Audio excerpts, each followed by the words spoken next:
Il y a quelques siècles, les Européens ont apporté la Bible aux Africains en leur disant « Lisez et mettez tout pratique.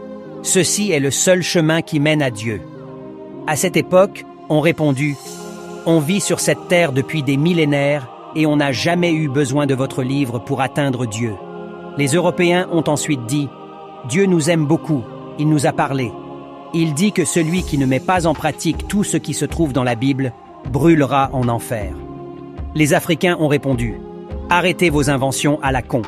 Si Dieu devait nous parler, il le ferait directement sans passer par vous.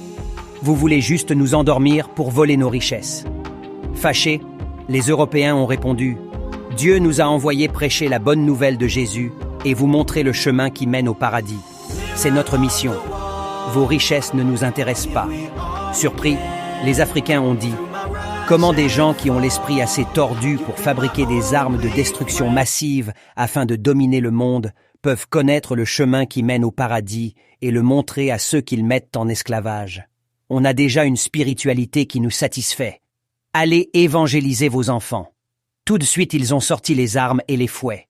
C'est ainsi que la Bible a été imposée aux Africains. Comme les Européens n'arrivaient pas à tromper facilement les adultes africains, ils se sont tournés vers les enfants qui sont manipulables. Ils ont ouvert des écoles chrétiennes partout en Afrique. On faisait réciter à longueur de journée des longs textes bibliques aux enfants africains.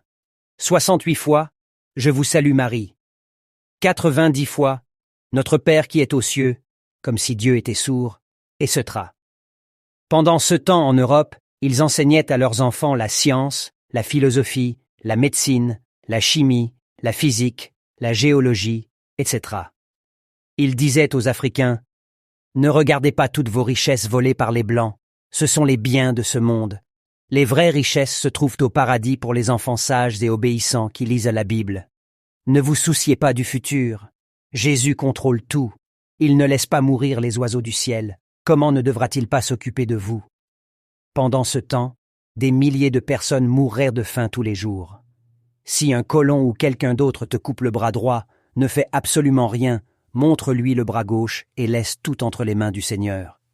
Selon eux, quand les Noirs meurent, ils disparaissent, et quand les Blancs meurent, ils deviennent des saints. C'est pour cela que tous les saints sont blancs. On interdisait aux enfants africains de parler les langues africaines à l'école. Ils méritaient une bonne punition pour ça, et ça continue jusqu'à présent. On leur montrait des images et des statues des Blancs qui écrasent les Noirs pour renforcer la suprématie blanche. Le racisme. On leur disait d'abandonner les prénoms africains qui seraient des prénoms diaboliques pour des prénoms européens qui seraient des prénoms des saints. Aujourd'hui, la majorité des Africains s'appellent Marie, Antoine, Félix, Pierre, Joseph, Frédéric, Olivier, Jean, Thomas, Françoise, etc. Tous les Africains qui, malgré la violence, n'acceptaient pas la Bible, ont été traités d'enfants de Satan, de sorciers, antichrist, etc. On demandait aux enfants africains chrétiens de rester loin d'eux. Toutes les belles œuvres d'art africaines ont été taxées de sorcellerie par cette religion. Une sorcellerie qu'ils ont volée pour remplir leur musée et qui leur rapporte des milliards d'argent jusqu'à ce jour. Ils ont peu à peu détruit l'identité africaine, la culture et la religion africaine. On sait tous qu'un peuple sans identité est un peuple mort. Ils ont contribué à fragiliser tout un continent.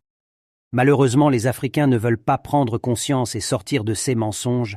Ils se sentent mieux dans ces mensonges et ne veulent pas que leurs illusions soient détruites, que le réveil soit.